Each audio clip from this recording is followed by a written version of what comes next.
Sometimes baking just makes you smile. These are brioche dough formed into donuts with a molten chocolate centre. So all you've got to do is invite your friends round, have a donut party and get baking.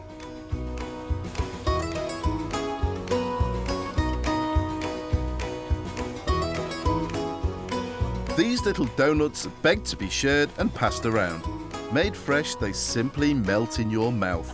And I'm sure my 4 students are going to enjoy making this indulgent treat. In my chocolate baking class today are sisters Salma and Aisha. Both are chocoholics. Salma eats chocolate every day, while Aisha loves baking with it, even inventing her own chocolate recipes. Sue is keen to learn about the science of baking, but her husband David wants her just to keep the kitchen a bit tidier. These little fellas, would you like to try one? Just take it. There you go. Now, so what do you think of that? That is good. Delicious. Very nice. Now the donuts have had my student's seal of approval, let's get baking. Now to make it, I'm using a mixer because a brioche can be quite heavy going. I'm using strong white bread flour, fast action yeast, a bit of salt and caster sugar. Then I've got some eggs. Right, Paul, can you explain what brioche is and how different is it from normal bread? Well, basically, a brioche is an enriched dough. It's a French enriched dough. So it's got butter, it's got sugar, and it's got lots and lots of eggs in there. So that's basically what a brioche is. A little bit of warm milk in there. That goes straight in. You start with a dough hook. And you start by mixing it together. In there, you've got everything bar the butter. So at this stage, I'm trying to develop the dough. You're trying to build up the gluten and form what essentially is a soft dough in there. Why a dough hook and not just normal mixer then? A dough hook is a slow mix. A paddle would beat it to death. I don't want to do that. Using a hook is better. It's a slow mix to slowly bring all the ingredients together. It looks quite wet at the moment, but eventually it'll get quite glutinous and it'll all come into one ball in the mixer, and that's an indication that it's actually ready. But the thing is, you can add butter to that, which will again slacken it down, and then the whole mix will go in the fridge, and the fridge will chill the butter down, chill the dough down, and then it becomes something you can use. At the moment, you won't be able to use that, it's too soft. So you put brioche in the fridge, but dough bread you put in a warm place to rise. No, you don't put it in a warm place. I do. Well, maybe this is where you're going wrong. If you put dough in a warm place to rise, the issue is it rises quicker, yeah? Yeah. If it rises quicker, you're losing the flavour. The longer bread takes to rise, the more flavour you get in it. If you rise it overnight, reduce the yeast, pop it in the fridge, and the flavour is intense. Can you actually over-mix it? It is possible at this speed. You'll know, because what happens is it all goes into a ball and it won't go anywhere, and it sort of stops. Let's have a look at this mix. See, it's getting more gelatinous now. See, you're starting to see webbing. The webbing is when you can stretch it. See? Can you see? Yeah. Now that, I would say, is ready for the next stage. Add softened unsalted butter and mix on a slow speed.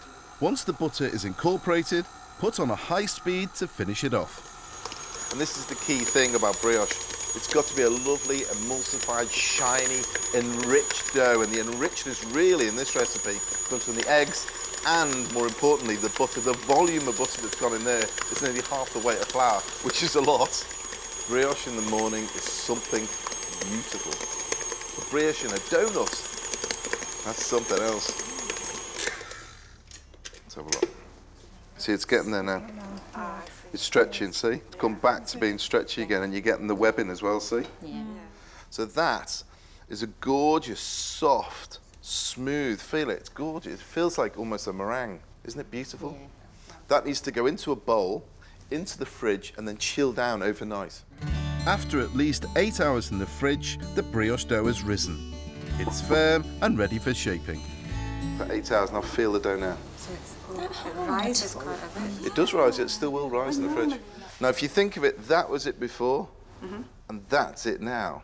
Now, what I'd like you to do, over here, I've got a cutting board. Can you chop up that chocolate, please, into just little pieces? Get a little bit of flour.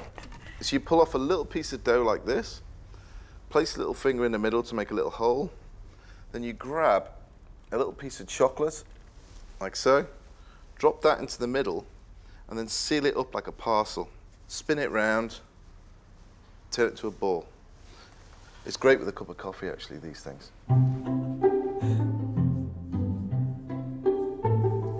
Is that too big? It's a little bit big. Make sure they're all roughly the same size.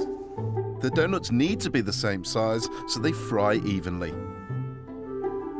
Bit of flour on your hand first, and then you roll it in the flour, and the flour stops it from getting sticky to your hands. I think we've got plenty now.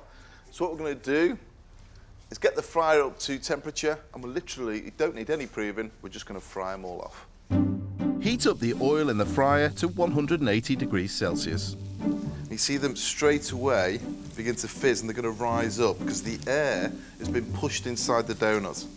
Basically, the more that you put in, obviously, it reduces the temperature of the fat, so be careful of that. I mean, I've fitted in probably about 15.